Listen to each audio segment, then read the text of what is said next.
All right, good afternoon, folks. It's Miles and Mike from Riff Circle. Grab your coffee, your drink, whatever you're having, because we're going to do the 2025 recap today. A look back on the year 2025. Yep. Mitchell, I think it was a pretty solid year overall in Was. terms of, for us, in starting the Riff Circle. That's kind of the biggest news for you and me in Yeah. this channel, obviously. It doesn't get much bigger than the birth of the channel. Right. We're going to jump into some notable things happen in industry. We're going to do our recap, kind of like the Spotify recap. I use YouTube Music. And then we're going to talk about some albums that kind of took hold this year and kind of represented what we listened to this year. And hmm what we always try and do at the Riff Circle is our goal is to expose our communities to new music, new things that we have found, things that we like. So we got some couple of 2026 albums that came out that I couldn't stop rotating. A couple on here on my list that I absolutely loved. I got a couple. I got some oldies on here that came back into Circle that I hmm absolutely fell in love with again. And then we're going to recap it. We're going to cap it off at the end with what we want to see in 2026. Yeah. Kind of down the road, what we're looking for as music guys, vinyl collectors, that sort of thing. So I want to start it with industry headline news that we saw in 2025. A bad year for deaths, Yeah. unfortunately. I hate to start it on a Sad year. sad note, but I mean, we got to recognize the fallen gods of music writing and rock and metal Yeah. and all things. So Ozzy, a big one. Ozzy Tough. Osbourne. Oh, I got the right here, the Yep. box set Buck said. that I'm a big fan of. That I was really happy I picked up. Obviously, he put on his last show and then died shortly after. And I think Very sad. it's kind of a resounding conclusion at this point that he was just waiting to do that for his fans. That's the Yeah. number one thing I have loved about Ozzy Osbourne is that guy legitimately loves his fans. I've Yeah. listened to endless live recordings, and you can tell when he's doing the banter and communicating to his fans, he loves them. And I hmm think that final act of like, I'm going to hold out, do this last show, die fairly soon after, that was Yeah. his last go. So It that was. was It a was tough definitely loss. definitely felt like he was giving his all. Oh, for Gave his sure. all, Yeah, and absolutely. and and one of the things I used to joke about with you and other guys I was talking about music with, the past couple of years is I would always send a text every once in a while that's like, here's a reminder that all four members of Black Sabbath are still alive. yeah. And obviously before Ozzy passed. And that the ongoing joke was that almost no band, of godlike Has the full status band. like them has everyone. Usually the drummers passed away, some of the singers, whatnot. These guys are getting older, obviously, and they were one of the last bands who had all four members up until 2025, which was Crazy. insane given their partying history Given the and background for their sure. background was Yeah. just out of control. So, yeah, big loss there. But he's left his mark, and I know I and you can vouch for this one because you saw it happen in real time. I got into Ozzy right before this all happened. Like, remember when I was with you in New Hampshire and I got the CDs Yeah. when I bought my truck? So that 2024 was a huge Ozzy year for me. I just became obsessed with his hmm solo stuff. And then 2022 and 23, I became re-obsessed with Black Sabbath Right. again. So that was a weird timing for me because I had just dove back into him, and then he Yeah. passes away. So that's unfortunate. Another one, very recent, Bob Weir, Yeah. which I guess technically was a 2026, but 26, but we're filming this and we're not going to not mention Bob Weir. So yeah, can't not mention it till next year to recap 26. we're It's not we're, fresh, we're not doing that. very fresh. Another absolute legend, survived far longer than some of his close bandmates. I mean, hmm Grateful Dead has lost band members dating way back decades Yeah, ago. Pigpen Pigpen was the first was the one, first. I Yep. think, in the maybe mid to late 70s. Yep.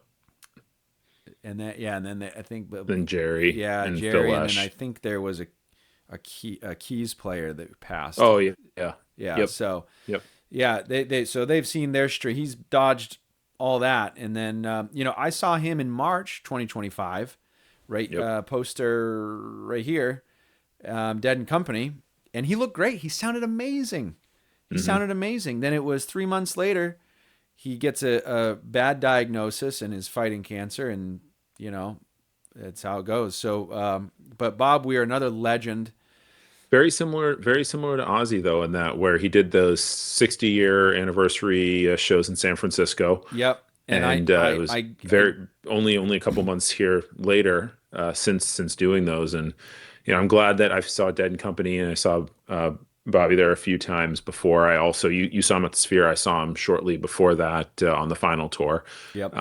but it definitely a great run, a long, strange trip, as they say. Yes, exactly. And But still very, very sad to yeah, see it. unfortunate. It's like losing your like favorite uncle I is know kind of what he felt like he was that's a going. perfect way to put it. I agree. And I know on my side of things, and I think on yours as well. For my wife and I made it an annual thing to go see Dead and Company. So it's Hmm. kind of this little thing we would look forward to each year, and now that's just a missing thing. So it's like the void there. Yeah, It's amazing how much these musicians fill a void in our lives, and when they yep, pass, that void is very present, and it's like yeah, it's not fun. But at the same time, on the flip side, to be more positive about it is how lucky we are to find these musicians and to latch onto their music, their lyrics, their songwriting, for whatever reason, for any of us out there, and it's obviously speaks to us as individuals, hmm, and we have that connection. So I'm always grateful for the connection. It's like a pet. You're grateful for the connection, but the loss is tough, and you're like, man, yeah. I don't That's a love good way of putting it. that. Just that portion of it's not obviously not fun, but Yeah. another legend.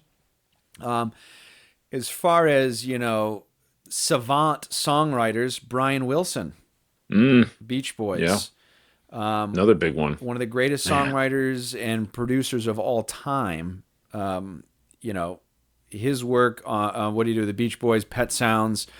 I mean, he just is a legend. Yeah. Um, That's a tough one. I don't follow them as much because I'm a little bit more in the heavier scene.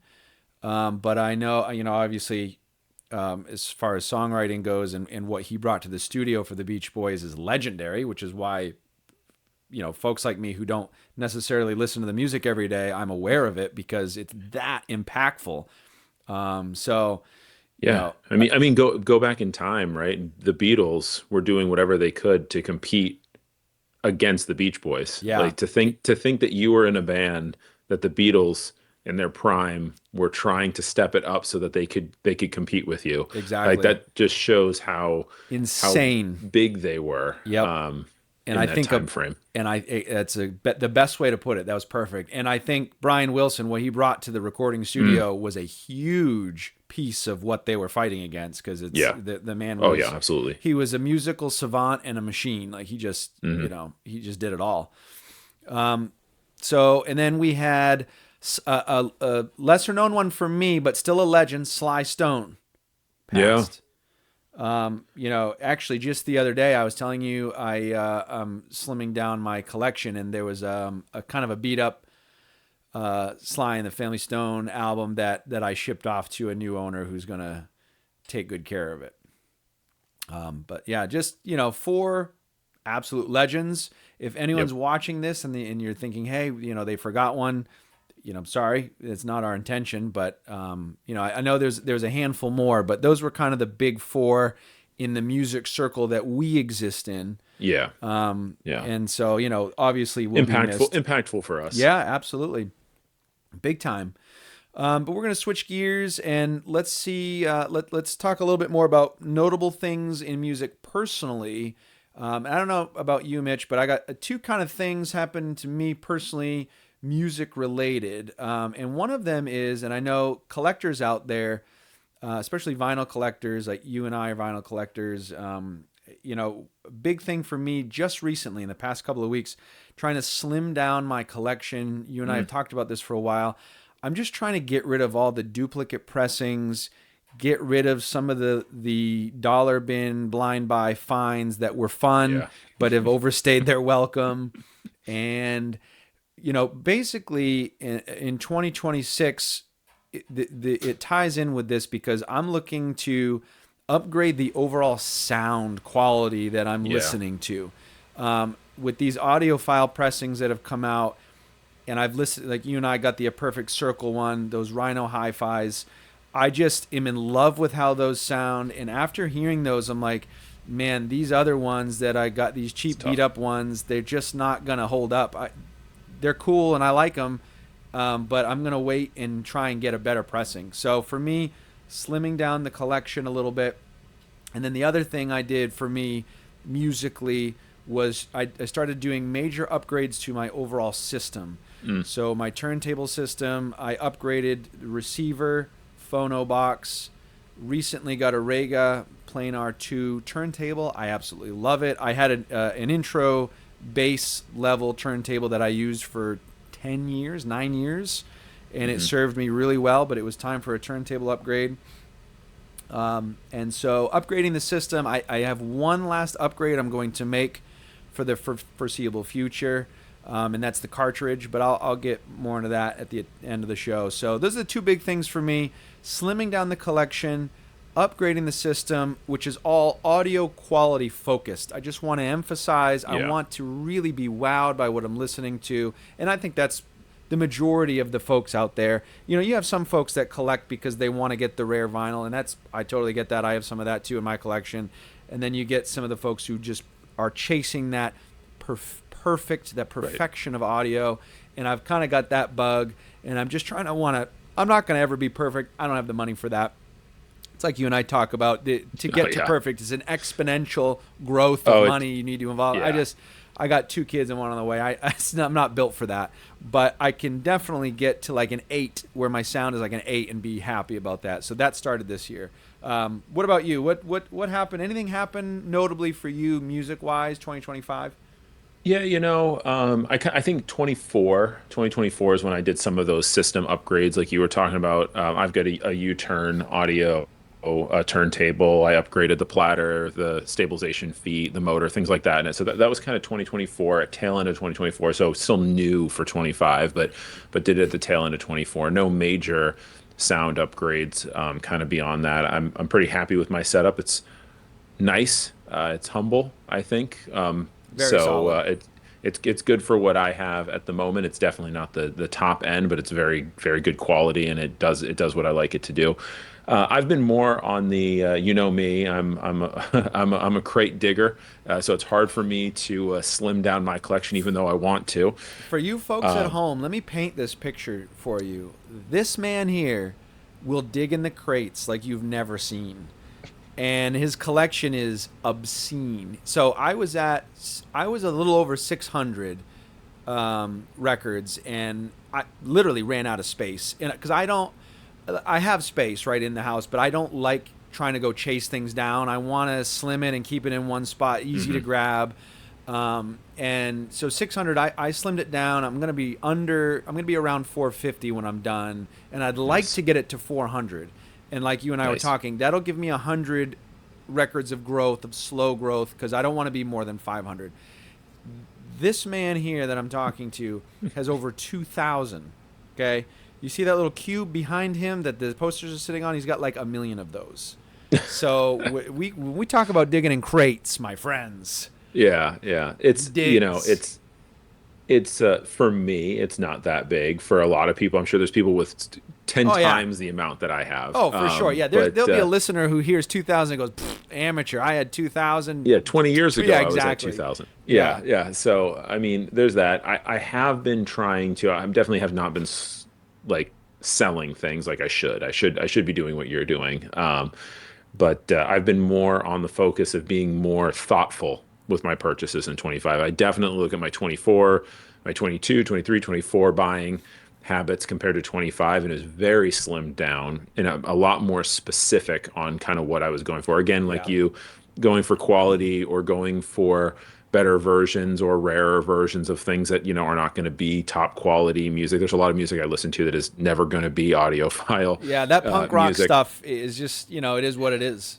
Yeah, so for some of those ones, it's been kind of going after picking which variant I think is the coolest that I want in Yeah, the collection, for to sure. kind of make it special for me, is kind of what I've been more focused on.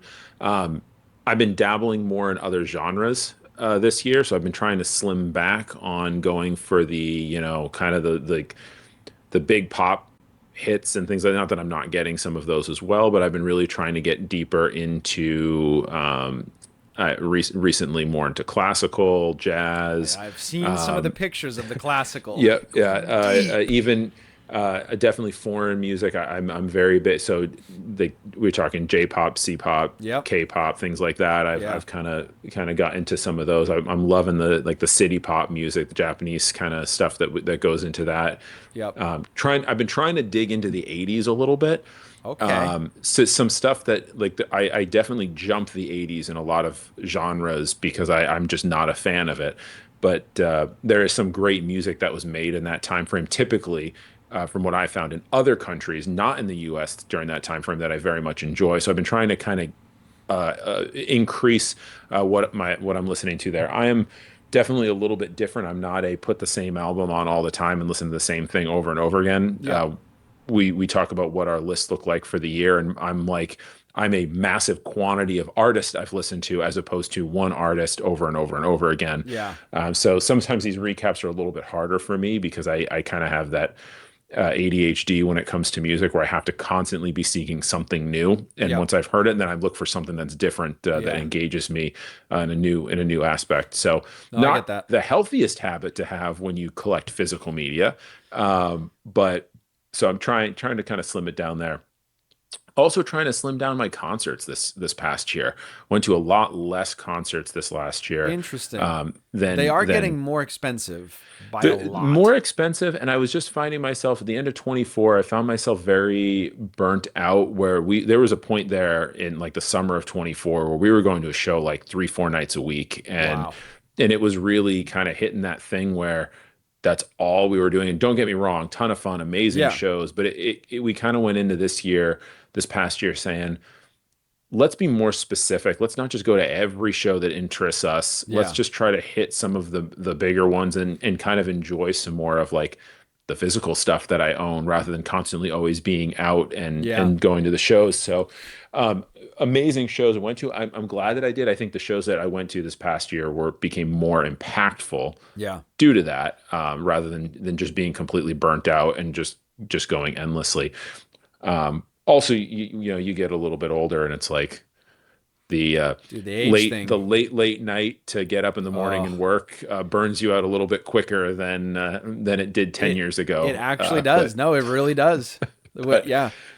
so yeah, So I would say those were kind of my focuses through this year yeah. with Well, in let's. kind of the music world. And Yeah. CDs. That's another thing. That's We'll good probably talk point. about this in another video at another time. But you and I both, there's been some kind of rethinking. Yeah. I've got a very large CD collection that I do not use nearly to the amount that I use my vinyl. But kind of looking at that with different eyes recently, as the price of vinyl has been going up, and the space has been getting tighter. Yeah. I've been Exactly. thinking more of what are some albums that and more research too, as comparisons as to what is more conducive on a CD format to still have the physical thing that I like so Yep. much, but not so much taking up as much space. Things like Exactly. live albums. Also, just diving in, there's a lot of stuff that was made on CD that has never been made on any other format. So Correct. Yeah. So a another great one great there. example of that is I chose to buy the Little Feat anniversary edition and remaster of Mm, Little Feat, the last record album, because on CD, and very specifically because it came with the live show, and that's yeah, one of my favorite things about Little Feat is their live stuff. And so, anytime I think CDs are best for something like that. Or one thing that you brought up one time that was really good, a really great take on CDs is if there's a live album or a big show that's on vinyl, is there is there a track? Is there a disruption in switching sides? Because a lot of the excitement of listening to a live album is that energy, that what you're hearing is that excitement, the crowd, the way that Yeah. there's an X factor there that is my favorite part about live shows. And sometimes flipping the record can kind of interrupt that a Lose little it a bit, little. I'm finding. So I think CDs, you don't have to do that so you don't lose that buzz. It's just like a complete thing. So Yeah. CDs definitely have their place. I've been buying a little bit more of them. So for the stuff for vinyl, and like you mentioned, we're going to do a different episode on this, so I'm gonna shorten this very brief. The last part I'll say about it is the things on vinyl that I want to own are going to be now top tier things, and there's going to be a sub tier where a CD will do. For example, some of the Incubus records, some of their albums, I'm okay with owning them on CD. There's a little bit of a nostalgia factor because that's how I owned them when I was a kid, was on CD. Yeah. So it's kind of fun to do that. Yeah. Things like that. My So my weird analogy for the day. How about here's my weird analogy for the day. So I for the foodies out there, I look at it as vinyl is like a jalapeno, but a CD is like a poblano. I love So that. if you know how Scoville rating works, a Yeah. jalapeno could be anywhere rated from a green pepper to a habanero. The heat level, so you could get yourself an absolute heater, best sounding thing you've ever heard. There's nothing that touches it. Yep. But you could also end up with a dud, and that thing is just a green pepper. Yep. Uh, Exactly. but a poblano is always going to be the same heat every time. It sits in a much tighter Scoville range, so you Yep. know what you're getting. It's not the best, it's not the worst, Yep. but it's going to sit right there and kind of in that sweet spot. So it's a little bit more predictable what Yeah. you're going to get. So there's my Yeah. weird No, I love food that. analogy I love that. today. That was perfect. So let's go back to shows. You mentioned Yep. we're going to talk about our shows. What do we go to, and which one stood out to us? Do you want me to go first? Sure. Yeah, Sure. we had a good year. I Yeah. want to touch on the fact that we don't live close to each other Nope. anymore.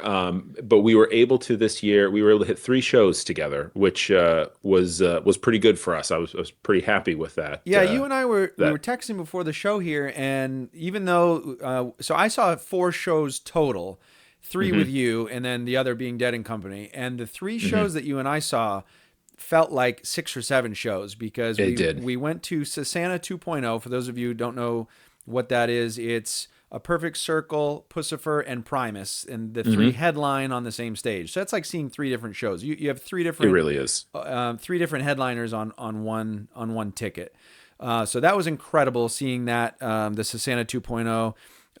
I like that they didn't stray too far away from the first one because I loved the first one. I wanted the same thing again, and that's what they gave us, which was great. So the Sasana 2.0 show that we saw, and then we also saw I got the tour poster right here, Blink 182, and then of course the opener there was Alkaline Trio. So another phenomenal band that could be on any given day a headliner. So seeing Blink was awesome. It Yeah. had been a long time. That was my first concert ever, and that's the last time I saw them. I hadn't seen them since then. Wow. So, which was, I don't know, probably 99 or 2000 or something like that. So seeing them again was great, especially after they've reformed, and the fact that they worked in Alkaline Trio into the mix was really cool of them to do, because it's, there's tension that probably either side doesn't want or mean to have there. It's just a natural thing when you have members going in and out, and so that was cool to see. And then the other show that you and I saw, Dropkick Murphys and Bad Religion. Bad Religion. Bad Religion was the band I wanted to see more, although I really liked Dropkick Murphys. But Bad We've Religion, seen them a few times though. yeah, we have. Oh yeah, for sure. But Bad Religion, to me, was the headliner of that show, even though they were the opener. And then Dropkick Murphys had an incredible set. Absolutely, They had yeah. a ton of energy. So yeah, those are the 4 shows. And the one for me stood out. It's got to be Dead and Company just because of the setting. And with Bob Weir passing, so we went. I took my wife for her 40th birthday.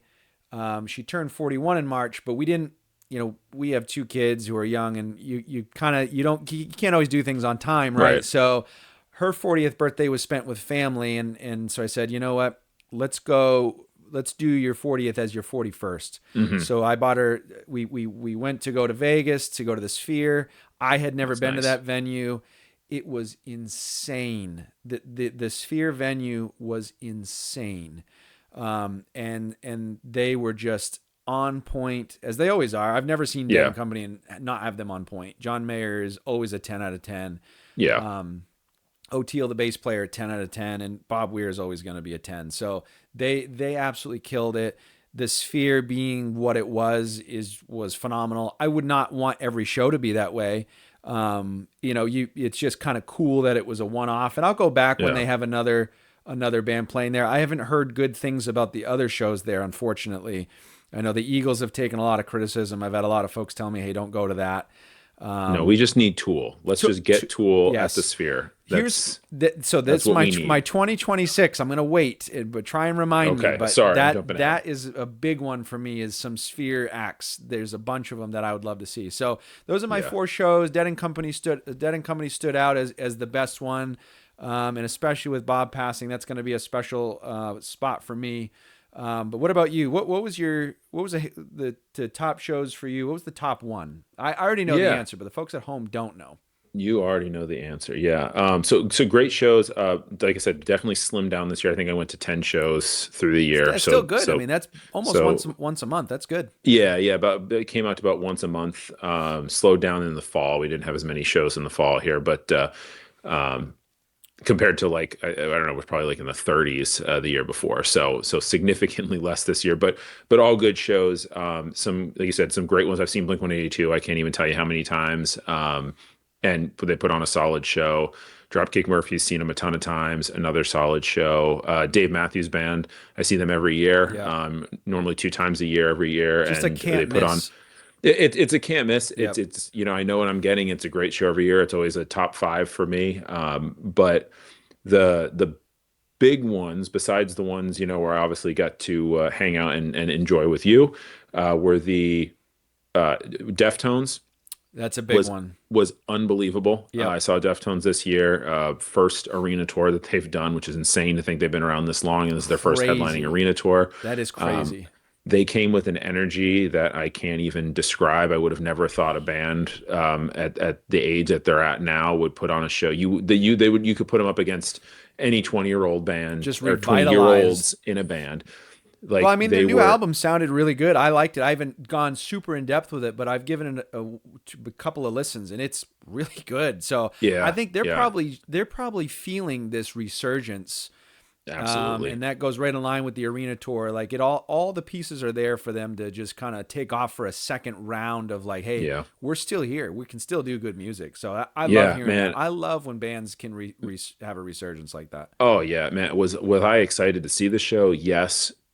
And did it live up to the hype and was I blown away? Absolutely. Unbelievable show. I'd recommend them to anybody, everyone that got to go see them last year.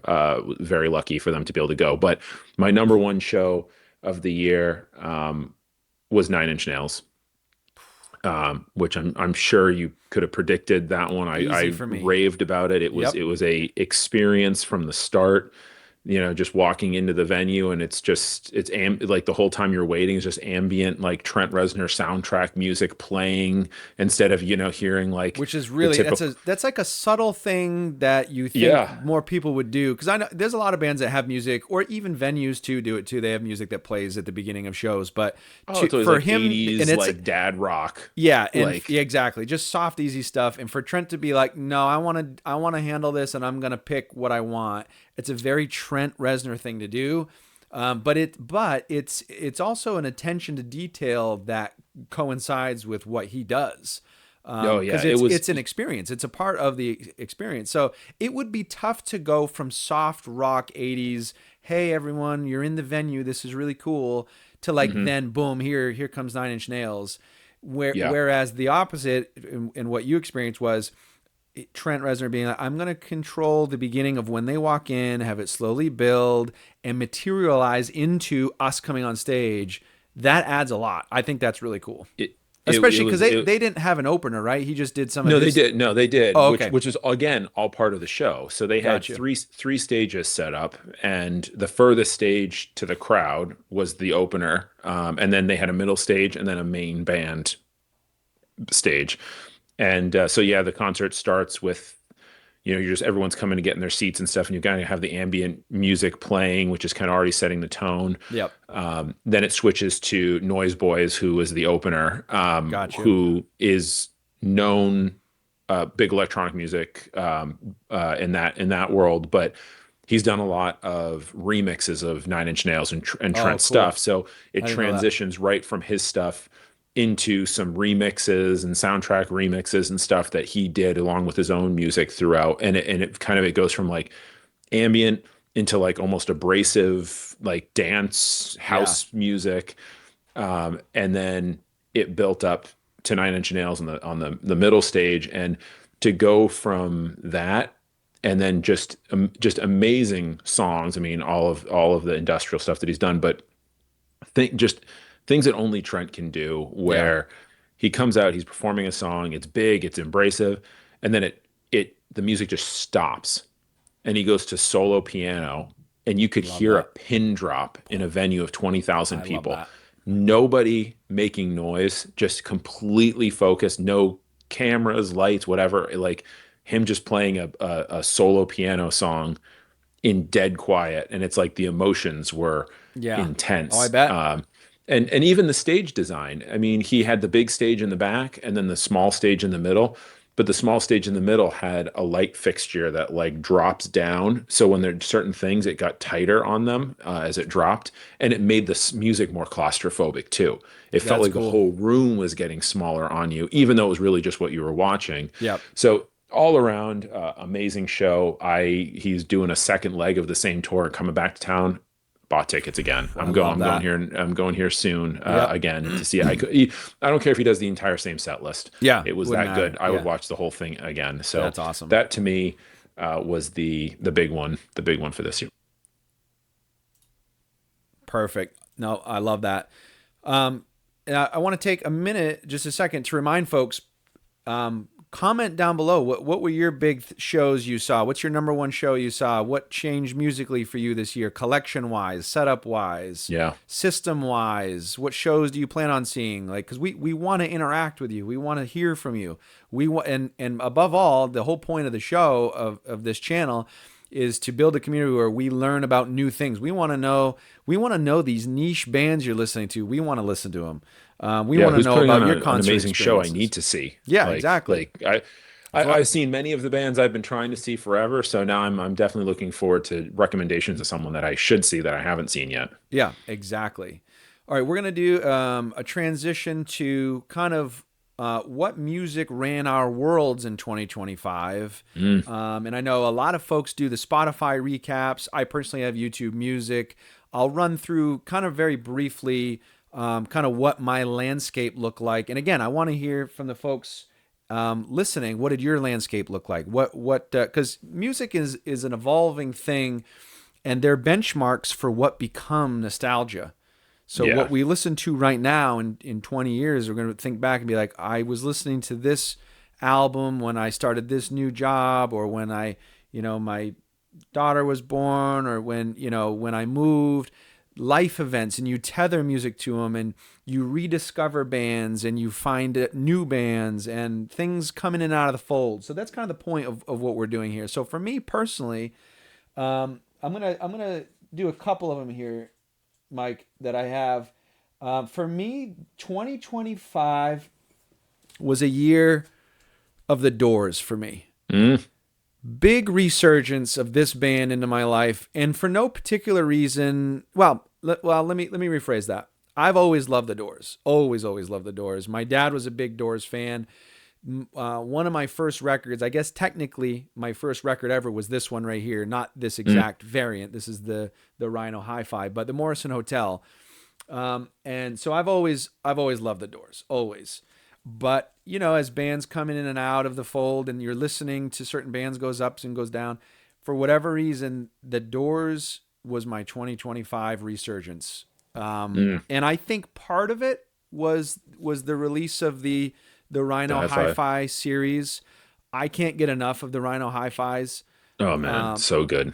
Once you and I heard that the Black Sabbath Black Sabbath. debut, I was sold, and then I immediately bought another one. I think it might have been this one, and I was sold. And so now I buy them anytime I can see them. And so that was part of it, right? They released a good amount of the Doors stuff on the Rhino Hi-Fi line, Hmm. which kind of allowed me to kind of reintroduce myself into them. Not reintroduce, but just kind of re-engage is a better word for it. So the Doors absolutely was probably the biggest sound of 2025 for me. And then I had a couple others. So um, another big one. I got two big ones, and YouTube Music kind of pointed these two out to me. I listen to a lot of things on physical media which doesn't capture. So the Doors isn't going to capture on that because I'm always going to choose that Rhino Hi-Fi over Right. over digital. But this is another one. Roger Waters. Mm. His solo catalog has really been great to me in 2025 and what I've listened to a lot. I didn't love Dark Side of the Moon Redux, but I did fall in love Nope. with this, which I passed on originally and didn't give it the time of day. This here is phenomenal. The Lockdown Sessions, phenomenal. Mm. I also really dug into his older stuff, Pros and Cons of Hitchhiking, It's a good one. Abused to Death, Radio Chaos, those three or four. So Roger Waters, big soundscape for me, particularly at nighttime. Kids are in bed, so I'm listening to things that are a little bit less raucous as I kind of clean up for the day. So Roger Waters, big one. And then this band tends to be a big constant, and I think I undervalue how much this band means to me and how much I play them. But it's Rush. Rush. Rush is always in the fold for me. I just love Rush. What's not to love? Just an absolute powerhouse of a band. But for me, interestingly enough, I went after their more. Well, let me back up. Rush fans know them by eras. Okay, so you Yeah. have the prog rock era of the '70s, the '80s era, and then you have kind of like their newer era of just rock, just kind of straight rock. Right. And I went into the late '80s and rock era pretty heavily. Um, and some of it is great, some of it not my favorite, but I still none of it's bad. That's the key. They don't have a bad album.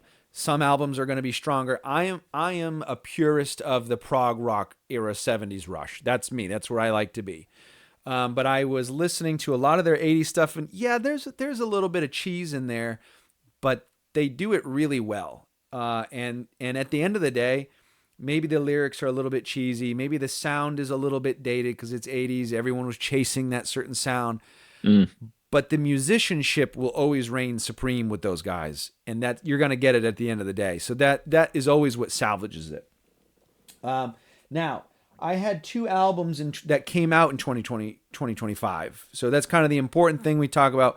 Albums that we caught on to release in 2025. These are new albums. I could not stop spinning them. One of them, I actually got to look it up real quick because I actually don't have one of them on vinyl. I have a vinyl here, a physical copy. Um, yeah, okay. So I'll do this one first. So I have this one here. Um, Yeah. an artist that a It's lot a of great people album. don't know is Matt Mason. Now this one didn't come out in 2025, but he did have an album that came out in 2025. I just don't own it. And the album title here, let me pull this back up, is A Quiet and Harmless Living. Came out in September. I have Mm. spun that endlessly in September. He is kind of indie folk type of thing, similar to Tyler Childers, kind of that like Mm. Appalachia folk, I would call it. Yeah. An ounce, yeah, it's just kind of a little bit of a darker lyrical content. I couldn't stop spinning Matt Mason in the later part of 2025. And then the album that I listened to the most, and YouTube Music confirmed this for me and was like, "Hey, you didn't stop with this one," is Amorphous Borderlands. Mm, I just did not stop this one. Borderlands, sorry. it's a good one. Ran it all the way through endlessly. Uh, this is the band's 15th album. Wow, They 15. are stronger than ever with this album. They are very close to perfecting what I look for from that band, and that this one came out in the fall too. So these two have just been on rotation constantly. So yeah, that's my soundscape of 2025. What it looked like, a very eclectic soundscape.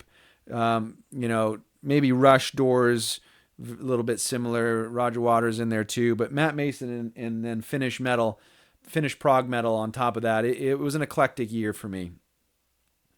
I like it. Yeah. I like it. What snagged you in 2025? What was your soundscape like? So, I've got Apple Music. That's the streaming service that I use. You said you use a YouTube versus Spotify, but I've got Apple. I do share it, so it's hard for me to go through and see what exactly I was listening to. I will say I share it with my girlfriend, and I will say there are some things that are very glaringly mine that come through in that, such as the fact that I think there was like 2,300 unique artists that were listened to last year, Wow. which were definitely not her. Yep. She is very much holding on to very specific things. Yep. So typically, when we see what album was played the most, that's very much her. And then what was unique about it was the quantity of hours and different artists listened to definitely was my bucket. But I'd be remiss to say if it wasn't for the fact that there were albums on there that she listens to that I probably also guilty pleasured a little bit as well, For and played sure. into the numbers that were bumped up. Specifically, this album. So Brat Summer Never Ended for us. That was Charlie XCX a is big is one still for you. happening. This is the remix album Brat, and it's completely different, but also still Brat, which I tended to gravitate more to last year because it was the full album plus a full remix album of different artists that did different songs That's to cool. remix everyone on it. So great album. Also, to continue with Charlie XCX, she is doing the soundtrack for Wuthering Heights, the new movie that comes out Valentine's Day, I think, with Margot Robbie, and the two songs on that are just incredible already. Interesting. John Cale from Velvet Underground on one of the songs. It's like so very unique artist with very Interesting. unique take. So while she's pop music, I very much gravitate towards the uniqueness and kind of some of the tongue-in-cheek popness. There's a lot of pop stuff that's done, but from a very unique, artistic, sometimes electronic, almost it barrels into industrial levels at some point Yeah. with some of the uniqueness behind it. But it's all tied up with a bow of pop music that anyone can just kind of listen to. So very unique artist. Very excited to see what she continues to do as she grows.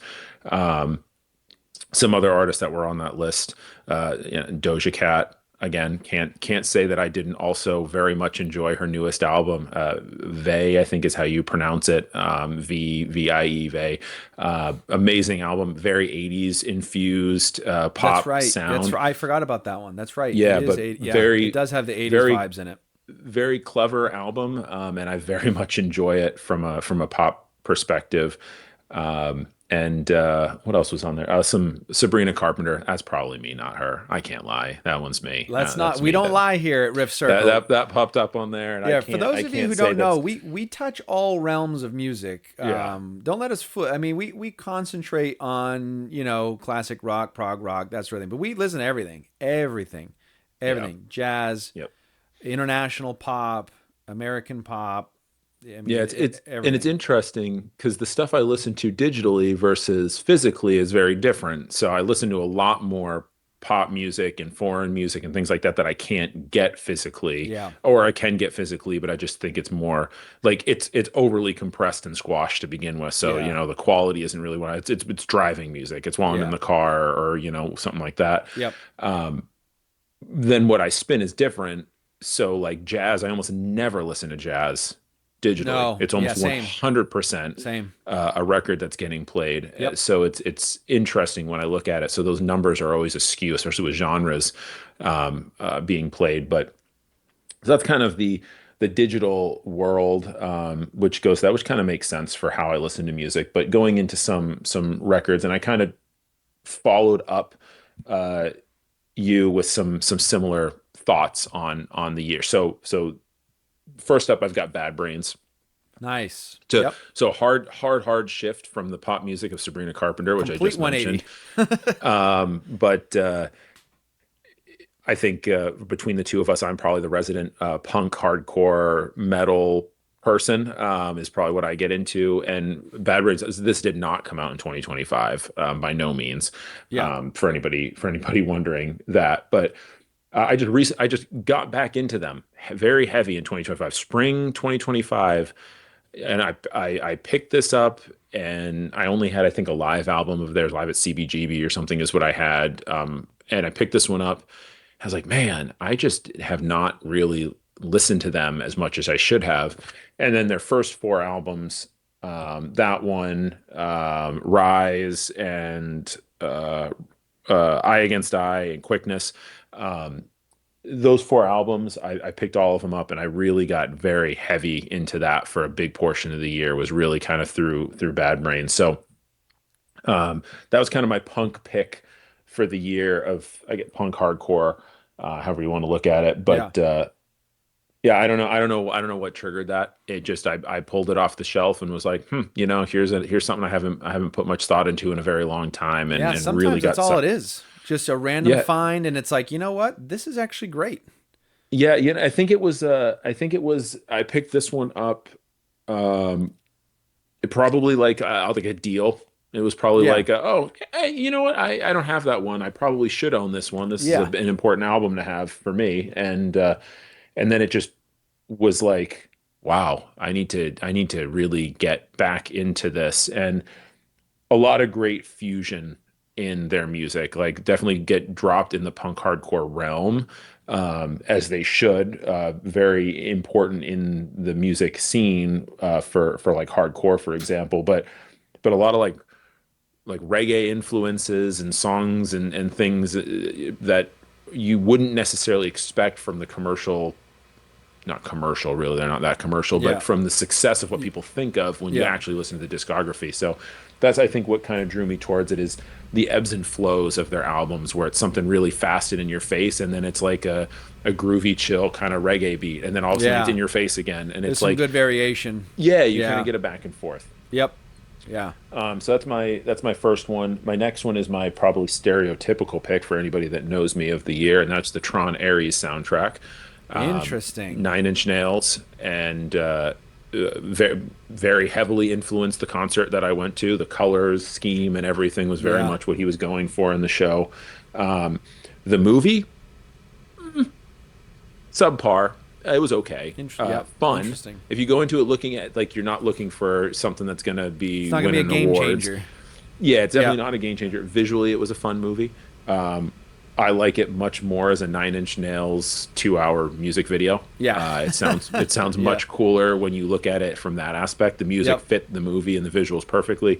Story was a little meh, but this is basically, for anyone who's not familiar with Trent Reznor, he does a lot of soundtracks, more recently than Nine Inch Nails projects, but this one specifically is much more Nine Inch Nails than it is, hence why he used the Nine Inch Nails moniker on it as opposed to Trent Reznor and Atticus Ross.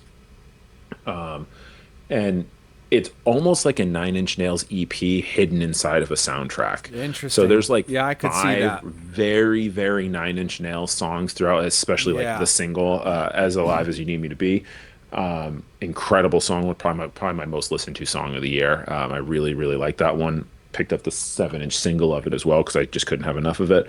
And but then the rest of it is kind of his music, and a unique soundtrack too. He didn't use any symphony orchestration for this, so the entire thing is electronics and sounds, to make it up. So very unique for a soundtrack to be that way. So that's Very cool. my second pick. That's a 2025 album that Yep. came out. Nice. So that's a 2025 pick. Another 2025 pick that came out this year that I can't get enough of, that I just keep going back and back to and back to. It probably has become my favorite album from the band, and that's Ginger and Duel.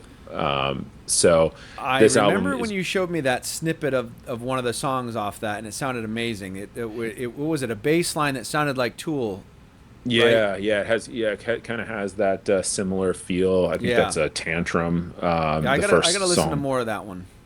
Yeah, it's a great album. Tatiana, the singer, is incredible. I've liked Ginger for a very long time now, and this album I think is I think it probably is their best. People might argue that it's their best because you got songs like Pisces that are massive, but I think as an album all the way through, I listened to this start to finish. Yeah. Some of the other ones, I'm jumping for singles. This I listened to the whole thing. Yep. It's a little bit on the shorter. They're a little bit longer songs. There's only 11 songs in the album, so it fits right in a sweet spot. The Love songs that. are I'm a 5 6 big fan of minutes, that. so you kind of get through it in like 45 minutes roughly. So very playable. So for metal, bit progressive in parts. Great, great band. Bass work is amazing. Drum work is amazing. It's just anybody who doesn't know Ginger or only knows Pisces, you need to go and get more of their stuff because they're incredible. And this is a good starting point. Their sound has transitioned. I think they're only just coming into their sound. They've been around for some time now, but I think I'm excited to see where they go in future years as they kind of expand the band. I think they're doing a lot of great stuff. So, Awesome. yeah, those are my picks. Those are kind of Nice. Yeah. what's Another been a big for me in 25. very eclectic as well. Yeah, yeah, a little Soundtrack, bit. pop, metal. Yeah. Very Yeah. cool. Yeah. So, folks, again, what was your soundscape like in 2025? What album that came Hmm. out in 2025 could you not stop spinning or listening to? We want to know. We want to interact. So we'll move on to the last section we have here. And what do we Yeah. want to see in 2026? Whether it's industry wise or music, shows, whatever. But I'll tell you what, the first thing that pops into my mind, obviously, is going to be about the channel. And I want to see, I'm hoping that Riff Circle, we can gain some traction. Of course, we're going to launch in 2026. If you're seeing this video, it means we've obviously launched. And we used the tail end of 2025 to kind of build on what we wanted to do here and Yeah. kind of develop our plan on kind of what kind of community we wanted to build and direction we want to take the channel. So I think 2026, I would love to see some growth in, obviously, in the channel and start to build the community that we're looking to do here. So that's the biggest one for me. And then music wise, I'm going to go back to the Sphere. I want to see some announcements. I want to see Tool, David Gilmour, Roger Waters, any of those, maybe even Mark Knopfler, Mm, anything. yeah. I want to. So the Sphere was very cool. I think Tool would kill it there. It would be insane. Same with Roger The Waters or David Gilmour, the just band the because of the band was designed for it. design for The, it. The because they've already done art exhibits. yeah, exactly. They're And in in Vegas. Like Vegas, yeah, yeah, it's there. exactly. It's Make all it there. happen. The writing's on the wall, and Maynard, who does not like to travel, lives close enough there. It's just a quick, probably an hour flight, if that. Same with the guys. It's a 4 hour drive from Dare LA. I say they do live at the Sphere and then they record it and we get a live album? To even suggest such a thing is obscene because they It is. hate It us is. and would never It allow is. us to enjoy it Yeah. in that way. Yeah. But we They're can, sitting one, back laughing at us but right as now. That's fans, we can okay. We always can keep hope. dreaming. Yeah, We can it's keep like, dreaming. here's an idea that would make you $10 million. No, they don't want it. No. So I'd like to see some Sphere announcements. The Sphere announcements. I think they've been a little disappointing. They got, I think, Backstreet Boys there, and then No Doubt. Listen, I like No Doubt. I'm a big fan of No Doubt, but they Was don't No Doubt belong. it was at the Sphere? Is that where it was? Yeah, I believe so. I believe. Yeah. Let me look it up real quick as I talk about it. But I think No Doubt is was announced at the Sphere, and I'm a big fan. Um, yeah, No Doubt the Sphere. Yeah, Yeah. I mean, for a it's band just that was not. adamant about the fact they'd never get back together, it's a big announcement It's that they're oh for performing, sure. Yeah, but the but Sphere is kind of like, yeah, the band can do. They're just not a Sphere band. The visuals are just not their thing. So no, and I think No Doubt, I think like barbecue party, yeah, like I want like the band playing on the backstage kind of thing. I'm not really thinking like crazy encompassing Yeah. visuals. Like try Yeah. and tell me Tool or David Gilmour or Roger Waters or Mark Knopfler, try and tell me those guys don't belong at the Sphere because I mean, Yeah. it would be unlike anything you've ever seen. Roger Waters for sure. Yeah, Roger Roger Waters Waters for definitely. The sure. Who. Oh, what's that? The Who, you could do the Who. Well, you could Yeah. do like Tommy, Yep. kind of It, vibes. You could imagine having you are in a pinball. it'd be insane. It'd be insane. I just did it for them. They literally Use the idea. write the script for him. Yeah. So I've been unimpressed with the Sphere announcement. So I'd like to see something. One of the big bands that we like there, obviously, is a little bit selfish, but that's Another like let's see like let's hit something crazy. Like let's get Daft Punk back together and Daft Punk at the at this Sphere. that would be insane. That would Like actually be like insane. like that's the kind of stuff that we need to see. We need bands that are made for the Sphere, Exactly. Well, not that's the thing. Like, so Dead just and Company is shows. made for the Sphere, Yeah, oh and yeah. they took full advantage of what it can do, and I was blown away by it. It was insane. Yeah. Yeah. So yeah, that's what I would like to see. And then as far as vinyl collecting and that sort of thing, I want to see. And again, this goes back to the top of the show where I talked about slimming the collection, improving audio quality. I just want more Rhino hi-fi pressings. I can't get enough of them, or the audiophile pressings in general. We had the Perfect Circle one, and I know they just announced or put up for sale maybe a month ago the Enema of the State Blink-182. Hmm. Price point was not there, but I like the direction it's going in. The direction is, hey, here's an album that we know fans love, and here's an audiophile version of Yeah. it. That I'm good with. Yeah. Rein in the And it was dollar amount. recorded to tape, so you can make a remaster. Yeah. So I'm Yep. intrigued. I haven't ordered that one yet, I but haven't it pulled the is trigger on it top. yet either. It's top of my want list. The 100. If it was It's 60, I high. would have snapped it off instantly. Instantly would have 100, I'm bought it. like, Yeah, ugh. 100 for a punk pop album. That's tough. It's a tough Yeah. ask. I don't want to kick myself later and go, man, I wish I had it. So that's kind of where I'm stuck on the, if it comes out and it's like, this is the greatest it's ever sounded, I'm going to be really upset I'm holding on that I don't own principle. it. I'm holding on principle But that it's too much of an ask, I, I'm kind of the dollar same wise. with it. I know it's a one set. Make it 80.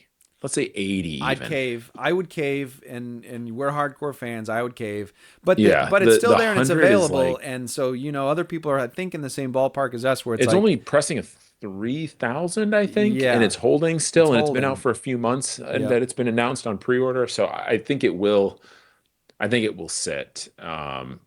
Yeah. But It's tough to we'll tell. see. We'll see what happens. But I want to but that's the last thing for me from my vantage point is more audiophile pressings. It looks like it's trending in that direction, which is great. I think that's great. How about you? Yeah, so I'm right there with you on two things. The channel, obviously, that's kind of what our main focus is. So I'm very excited to see where we go with this and how it takes off, and excited to interact with the community that we're hoping to kind of put together. So very excited for that. The audio file, Rhino Hi-Fi, it's the top thing in 2025 for me. And it's So I just and the want it to price keep point going. is amazing. $40 40 for what you're bucks, and then getting. if you wait, they go, if it's not a really super sought after You thing, might it be able goes to on get sale for you might be able 33 30 bucks. maybe. Yeah, Insane. they have proven that you can make top quality product at the right price. It Exactly. can be done. And then I look at I even just started because I can't get enough of the Rhino Hi-Fis. I started just started dabbling in the Rhino Reserve Yes, that's right. because I'm like, I'm just not getting the Rhino Hi-Fi quick enough. So Yeah. I got Porno for Pyros on Rhino Reserve. Sounds incredible. $30. That's a $30 album, and it is the best that album has ever sounded. That is, So yeah, that's a line I have to go and seek out. Is the reserve line? I haven't tried it yeah, yet. I'm it's gonna. definitely. I picked that one up because that was an easy one for me. That's an album that I enjoy. It's kind of in my wheelhouse. The other ones they've selected for it have not been quite my thing so far. Yep. There's a Yes one on there you and I talked about, but it's definitely a desire not the most desirable. Yeah. We'll Again. say this for some people, Yeah. but it Oh depends yeah. on For the some area people. you're Yeah. into. I mean, yes, being a Um, band of eras like Rush, and it's not my favorite era, yeah. but it's Yeah, got so it's if you got a like Owner following, of the Lonely Hearts, I'm sure it's probably the best version that you can get of and a it. lot of But people do. That was their biggest yeah, hit.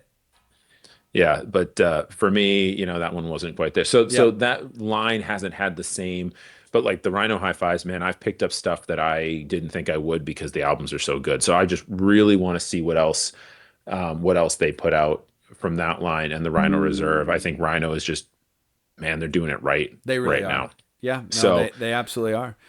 those are the couple things that I want to see. I got one thing a little bit different. The last thing I'll throw on here, because I don't want to be exactly the same as you on everything, is I've got something I don't want to see Oh, I love this. What don't to you want kind to of throw. see? What I want to see is I want to see a reduction in variance. That's what I want I to see. agree with you. I agree with I you. I and don't get me wrong, I love my color pressings. I'm a The variants sucker. are I cool. like the rare ones. I like the different ones. I like the album art to match the color. Like I'm right there with it. I like the black hi-fi, Yep. but I like the color stuff too. Yep. But when an album comes out and it has 16 different versions, It's a lot. it's it's It's too just much. too much. It's just too Yeah. much.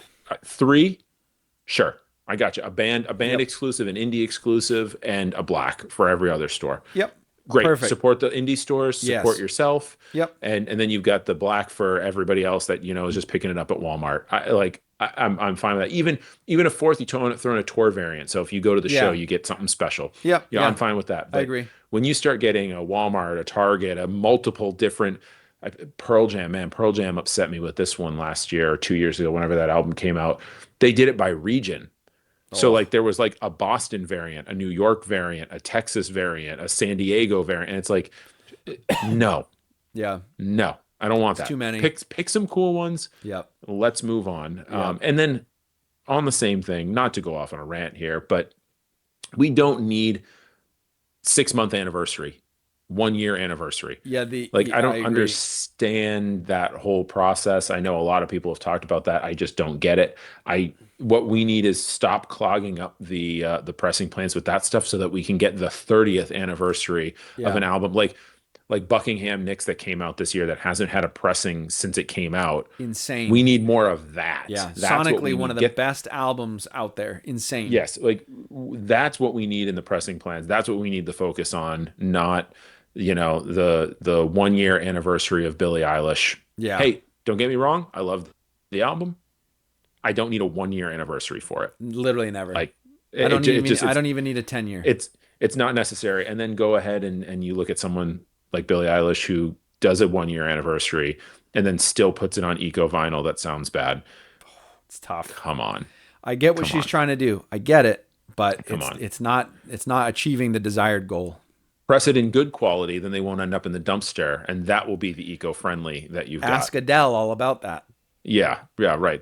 You can't Goodwill can't sell those that were donated from Target No, a year and a half ago. too many. So, but anyway, so Yeah. not to go on a rant No, it's a about some good stuff, list. but that's some stuff that I'd like to see not happen, and I think a slowdown a little bit in the vinyl boom that's kind of taking place would be good. Yep. Because I think there's some stuff that we've had a little bit of the fingers of the greed monster It's kind the of greed tapping into monster is always lurking, some unfortunately. yeah, like I'm going to the Always. record store and I'm seeing a new release costing $60 for a one LP, and it's like what is going on here? So No, no, I think a no. little bit of some of that will be good for that. I Yep. think we need to see some people stop spending money to help kind of reel some stuff back in and make it a little bit more sense. Yep. Don't get me wrong. I'm glad that people are buying because that gets the hobby going and continues. But I do think there's a little bit extremes in there where it needs to be obtainable for everyone too. And making 12 variants that people want to go collect Yeah. isn't obtainable to everyone. Making prices that are outrageous is not attainable to everybody. Also, what that's going to do is it's going to drive the prices up of CDs because people are going to want physical. And then what's going to happen is now the CDs are going to start going up because you Yep. can't get the record Yeah. because we've outpriced people and out of the hobby, and now they're going to shift over to something else. And what I don't want to see is that shift happen, and we see people just shift back to digital and just go back to Yeah. streaming and That would and be get out of it unfortunate. entirely. Yeah. And then we see a collapse again. So I'm Yep. I'm hoping a slight shift. It's a sensitive market. It Yeah, is. It's a sensitive yeah, hobby. It is because it takes up a ton of space hmm, and it can take up a lot of money. Those are two hard things to yep, have together conjoined, space and money. Tough. yep, Yep. So That's a good that's list. what I've got. That's what I've got for 26. That's what I'm hoping to see. And you know, maybe a new Tool album and a new Blink 182 album. I would die for both of those. I actually almost put new Tool album on my list because they teased that they were working on stuff during COVID, and then nothing came of that. And it's like, all right, well, it's been 6 years now. Right. Where You is know, that? And a you new know, Blink 182 album, I think that's possible. oh yeah, I'll for take it. I'll sure. be happy. I think that could happen. Tool, man, I think we could probably put on the 2030 list 2030 list, and a then new even Tool. then, And we're not going to hold our breath. you know, maybe they'll start pressing their albums. They'll remaster them and start pressing them too. Yeah, and And we can get rid of that Lateralis picture disc that is the worst sounding thing in my 2000 record collection. like that's the Um, one thing, not the only thing, but like but of a very limited amount of vinyl releases they've had, that's one of them. And it's like, yeah, please, that's it. no. That's it. And it's not just a picture disc. It is the single worst sounding album in my collection. Oh, I own it because I'm a fan, yeah. so I have it. And they got me, you know, they got me with it. But it's Stings. like, Yeah. man, No, I it get it. sounds bad. I It get it. sounds, I've got bootlegs of live shows that sound better than that does. Yeah. So come on, Yeah. come on. So let's get with it, Tool, and let's get us something there. But other than that, Yeah. no, One, that's where one last note. I would love to see a Bad Religion album. We haven't I'm. seen That'd one be in a cool. long time. I think Age of Unreason was 2019, I want to I was gonna say say. 2018, 2019. Yeah, I right thought, around yeah. there. So I'd like to see one from them. I know I've been watching a lot of their stuff lately. I know they're on a big tour right now, which unfortunately is all north. It's all in Canada with Offspring. Because Yeah, I I saw would have that. jumped on that if they were down this way. But all right, folks, listen. That's our 2025 recap. Yeah, You good know, one. we want to know, what did yours look like? Just and to recap, you know, we had some losses, some tough ones, really hard ones, Mm. of some musicians we love and have brought an unimaginable amount to what we listen to and what has shaped what we listen to today. And we've had some collection changes, some setup changes.